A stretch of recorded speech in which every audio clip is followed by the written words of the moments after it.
Hello and welcome to the Brutal Iron Gym podcast, where our goal is to cut through the BS and deliver the brutal truth about topics related to health and happiness. So today's topic is nutrition, and we're going to discuss 3 tips to start today. So these are 3 things that you can do right now, today, to help you have better nutritional health, and then also just improve life overall. So when we eat better, we feel better. So that's the idea of these 3 tips, is to kind of give you an idea of what would be your kind of best bang for your buck in terms of paying attention to and putting effort into in regards to nutrition. So let's get started. The first one we have is to eat early. So don't fall behind in your calories. So this is typically where people make most of their mistakes. So we all undereat during the day because we deem ourselves to be too busy to eat. Then we all overeat at night because we didn't eat anything all day. We sat in our butt and we realized, holy freaking crap, I'm really hungry, so I'm going to eat everything in the house.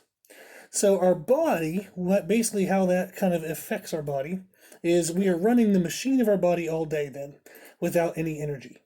So the body recognizes that as a deficit, and it doesn't like that, because if it continued to do that every day, you would die, because you're not intaking enough energy for what you're using. So it says, okay, at night, when you provide a surplus of calories, I'm going to save as many of those as I think I need, probably plus a little bit extra just in case. And it saves that in the form of body fat. So if we overeat at night, if we eat more calories than we actually use at night, then your body is more likely to save that as body fat. So this obviously negatively affects our aesthetics, and that's why we have body fat. That can then negatively impact your health. So it's not only kind of an aesthetic concern to not have body fat, or to at least control it or limit it in some way, but it also negatively impacts health. So when we have too much body fat, we end up having like bad blood work, blood pressure, heart rate, resting heart rate, cholesterol, blood sugar, all those things that our doctors yell at us for. So if we control our nutritional intake and make sure that we don't get behind in calories during the day, then we won't have as big of an urge to eat as many calories at night, and therefore our body won't have the requirement to save as many of those calories. So this helps us, even if you were to eat the exact same amount of calories, but you just shifted them from all at night to spread out throughout the day, and let's say more during the day and less at night. So eat more when you move more, eat less when you move less. So if we followed that kind of general concept, our body, even if we didn't reduce calories, it would actually still reduce stored body fat. So I've actually done this. One of my first experiments I ever did, where I took somebody's calories that they typically ate on a regular basis. I averaged them out in terms of like kind of like their weekly average. I then gave the person more of their calories during the day and less at night. The first time I ever kind of experimented with that was actually with a couple friends of mine. I won't say their name because this is not a favorable story to them, but I remember when I sent them their quote-unquote diet, they both were whining and complaining that they had no energy, but yet they like had all this food that they didn't want to eat, and they just felt horrible and like miserable. And I was laughing because I then sent to them after a week all the details and said, listen, you're actually eating the exact same amount of calories you would normally eat. I'm just making you eat them during the day when you don't want to. And then at night when you're bored or when you're typically used to eating, you now don't have as many calories. And they laughed, and we kind of joked around a little bit about it. And then that next week, just with a better understanding of what was happening, they actually felt great and said they have tons of energy. So it was hilarious in that their mind the first week assumed that they were on a diet, so therefore anytime they were slightly tired, they blamed it on the diet. Whereas in the second week, when they understood that they actually weren't on a diet, anytime they were tired or had small little cravings here or there, they understood that that was just part of the process of regulating themselves to not overeat or undereat and having like inconsistent eating from day to day. So rather than one day having 5,000 calories, the next day only having 1,000, we kind of averaged it out. And that allowed them to better understand kind of what process was happening. They eventually had better energy, and they both lost body fat even though their calories never changed. So, a couple like takeaways there is, if we eat the same amount of food but we eat it in better timing, we get to be leaner. The other takeaway is, if you approach this stuff with a more positive mindset, it tends to go better. So we all typically run somewhat tired throughout the day because we all undersleep and we all over kind of schedule our days. So if you have a little bit of a diet going on, or you have some form of controlled eating, recognize that if you have small little like kind of patches of the day where you're a little hungry or you're a little tired, that's not blaming on a diet, just recognize that that's part of regular life. So you can better control it by better controlling your calorie intake. So when I write programs for my aesthetic athletes who do competitions, we have very controlled kind of meal volumes. Sometimes they don't even count calories. I just have them control their kind of portion controls, that kind of thing. But we have more precise control throughout the day, so they don't have low energy points and stuff like that. However, if somebody's kind of doing this for general health or they're not hiring a trainer, you're going to have some inconsistencies in terms of like some meals being slightly above or below what you would normally need at that time specifically. So say example, one day you go to the mall and you end up walking like 4 miles to find the perfect pair of shoes. Then the next day you sit on your butt and you do nothing because you were tired and you didn't need to do anything. Those are very large different calorie demands from day to day, but not everybody knows how to adjust for those. So if you have a day where you go in the mall, recognize that, okay, this is kind of like a cardio day. I might be a little bit more hungry than usual, but I'm just going to let that be and have it be a good fat loss day. And then the day you're sitting on your butt doing nothing, make sure you eat still some, but maybe you don't need as much. So it's kind of a little bit of self-regulation. But the idea in general of having early caloric intake, making sure you don't get a deficit, is extremely important. So typically we would think of it as like benefits of, like I said, in regards to body fat, but there are also benefits beyond just that. So for example, if we run our body in a deficit throughout the day, that increases cortisol.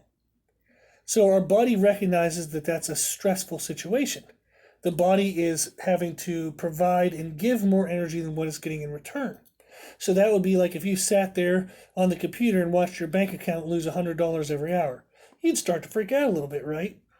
So even if you believed you're going to get a paycheck tomorrow, it would still have you have nervous energy throughout the day, wondering and hoping that that paycheck would still really come. So that's what happens to the body is when you continually run it at a deficit, it builds stress. That increase in cortisol, which is a stress hormone, it negatively impacts our overall health. So cortisol being high can cause an enormous amount of crazy, weird issues throughout the body. It just shows up in a million different ways. And then also one of the ways that it shows up that's universally kind of effective is it causes sleep issues.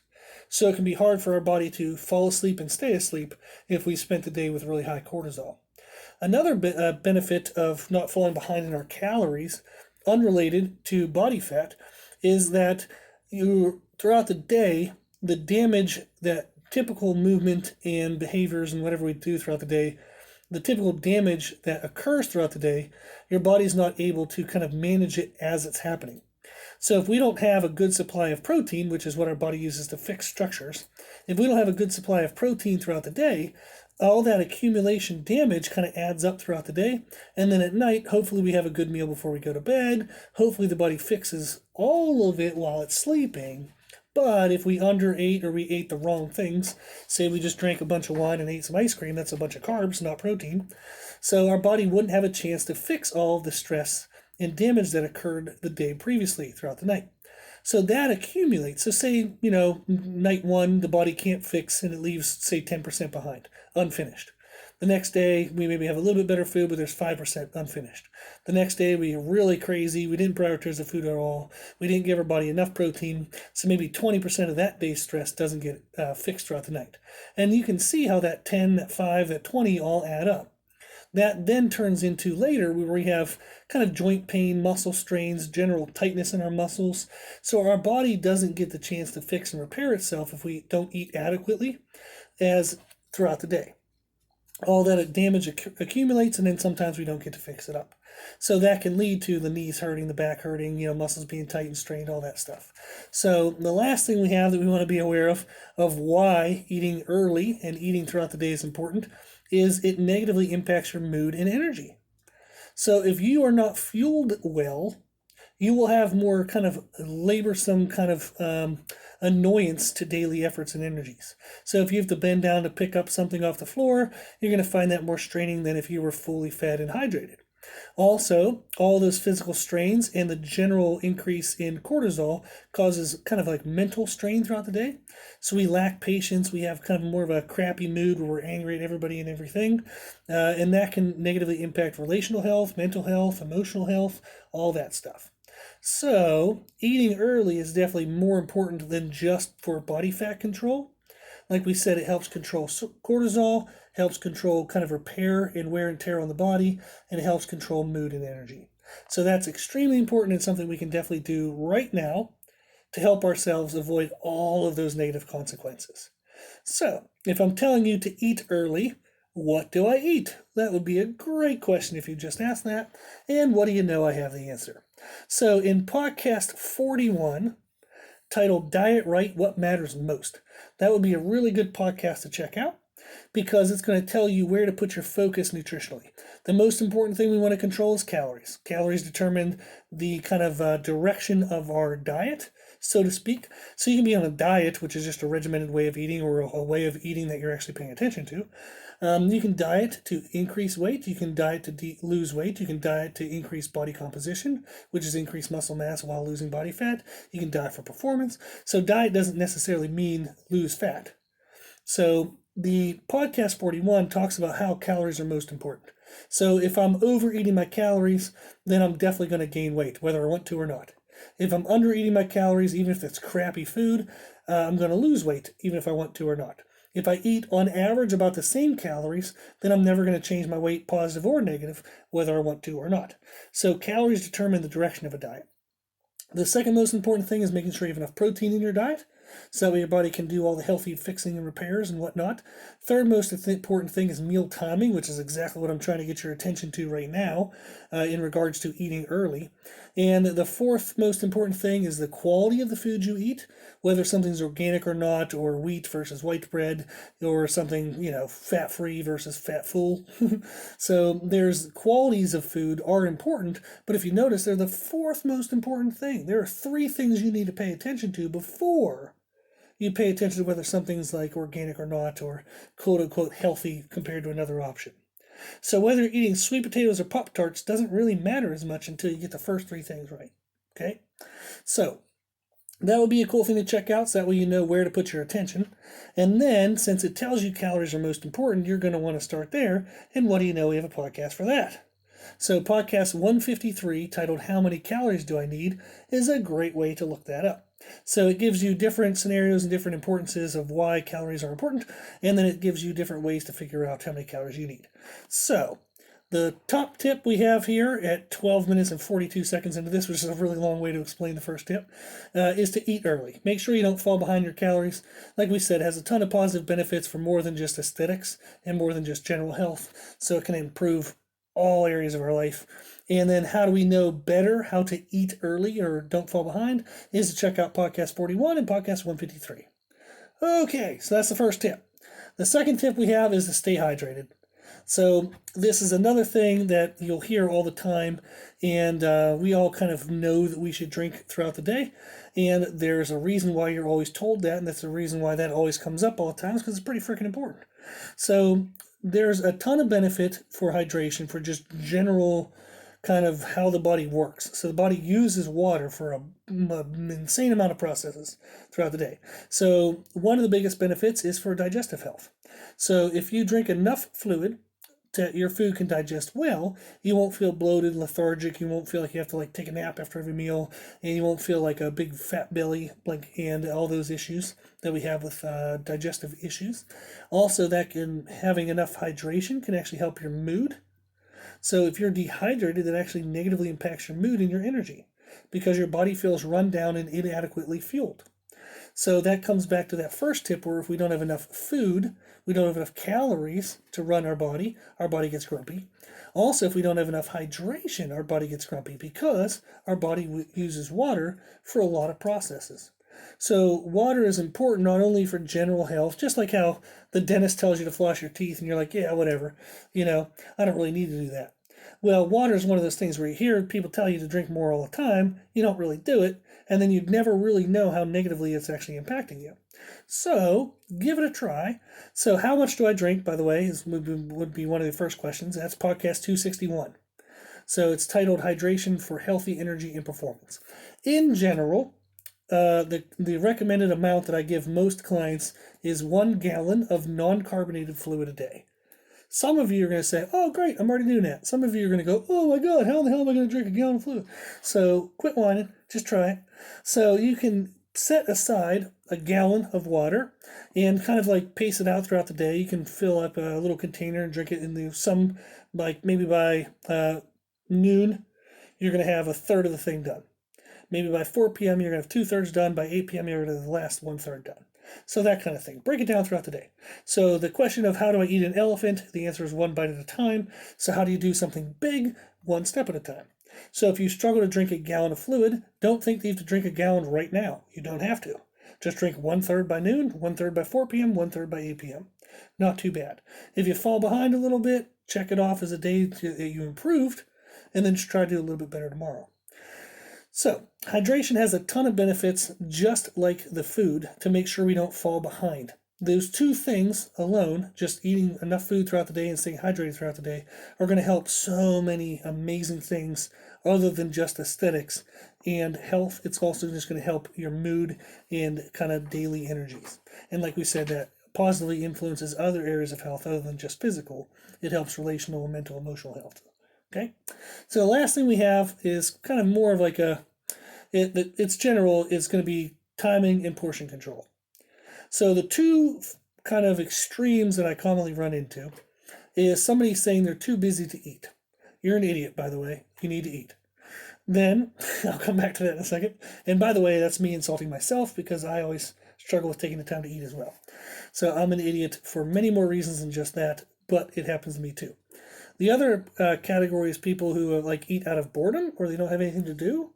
So those are the 2 kind of portion control or timing control extremes.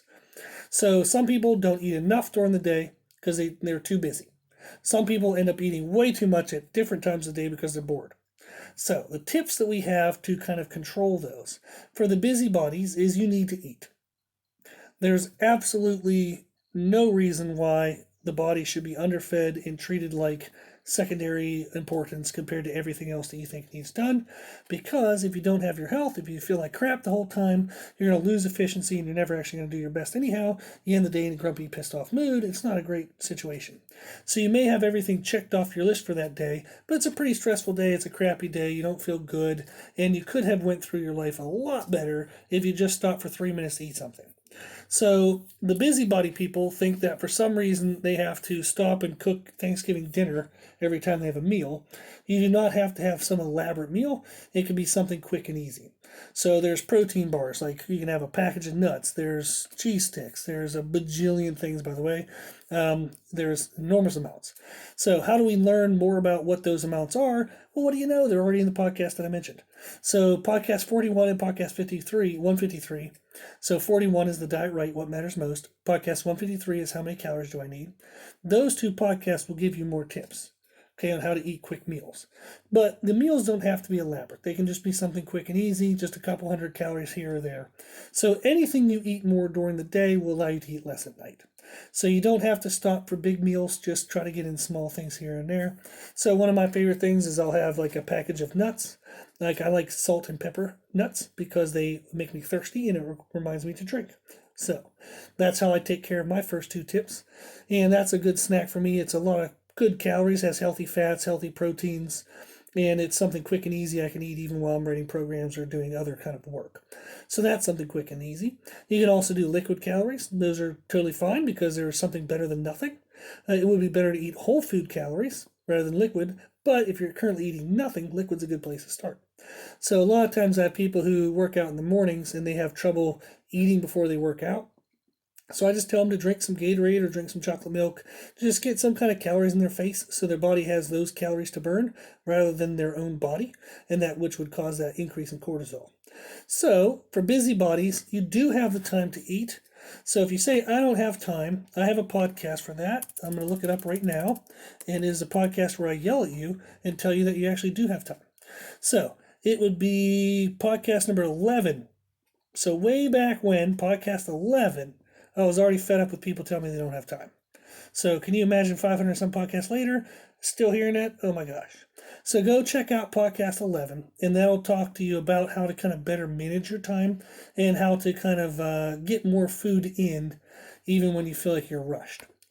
Then the people who have kind of like boredom eating, really the best thing to do is just stay busy. So find hobbies or something to do. I know that that's easier said than done. However, it needs to be done. So if you eat out of boredom, don't be bored. What do you know? So then there's also emotional eating. So people will eat to sometimes deal with their emotions. So I'm going to look that up real quick because we have a podcast for that. So there is a podcast titled The Fast Food of Self-Care, which is podcast 420. So if you struggle with emotional eating, please go listen to podcast 420.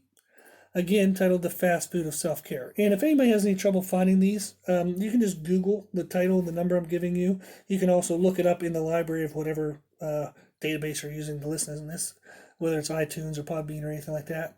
Or you can email me, then I'll just send you the direct link myself. So those are kind of 3 reasons why people are going to have issues with timing and portion control. It's being a busybody, eating because they're bored, or having emotional eating. So if you have any of those 3 issues, go check out the podcast I already mentioned or email me. So if you think you have any kind of special scenario or you're really struggling and you want to kind of get someone's opinion or have somebody listen, our email is brutalironjim@gmail.com. I'm happy to help. So I know I spend most of the podcast yelling at everybody, but I actually do care. That's why I yell at you. So if you need any help specifically, please email. Okay, again, brutalironjim@gmail.com. So these are 3 tips that you can start literally right now. So once you stop listening to the podcast, you can apply these right away. So again, is eat early is number 1. Stay hydrated is number 2. And paying attention to timing and portion control is number 3. The main podcast I think that would be most helpful for people to listen to is podcast 41. If you've never listened to that one, that is definitely the best place to start because it tells you what's most important to pay attention to. Okay? Cool. So, if anybody needs it, if you listened to this long so far, thank you for listening. And we want to make sure that the podcast is actually helpful for you and you actually get something from this. So, if you struggle to apply any of the information that's been presented, please reach out. Our email is brutalironjim@gmail.com. If there's any kind of scenario or situation or something that you feel is holding you back from living your best life, we will help you with that. Okay, so we made an offer in one of our latest podcasts, number 559, where we talked about at-home workouts. Is with the coronavirus coming into life, it's kind of screwing things up for a lot of people. So if you have had changes to your typical nutritional kind of habits and the way your life was structured, and you're struggling with how to adjust to those changes, and you really would like some help, we're always happy to help. So we have free help we can send you. Then we also have an offer going on right now where I'll write you a personalized nutrition plan for $50, which is insanely cheap, by the way, for the time and knowledge that's put into it. But I understand there's a lot of people struggling right now, so we're just trying to find some way to help. And the offer is there if you'd like it. So if you're struggling at all, please reach out, whether it's for a service that you pay for or just free. I don't really care. Just if you need anything to help you live a healthier life, we're here for that. So thank you for listening to the podcast. I sincerely appreciate your time and attention, and I hope that you get something from it. So please let us know what you need. Okay? So if you do like the podcast, make sure you share it with family and friends. The more people we help, the happier the world will be. Also, if you like this information, you can find more from us on Instagram, Facebook, and Twitter at Brutal Iron Gym. And if you have any questions, feedback, or suggestions, we'd like to hear from you. So this podcast is for you. So I know what you want to learn about. And you can tell us in our email at brutalironjim@gmail.com. As always, I hope this was helpful. And thank you for listening. And thank you for watching.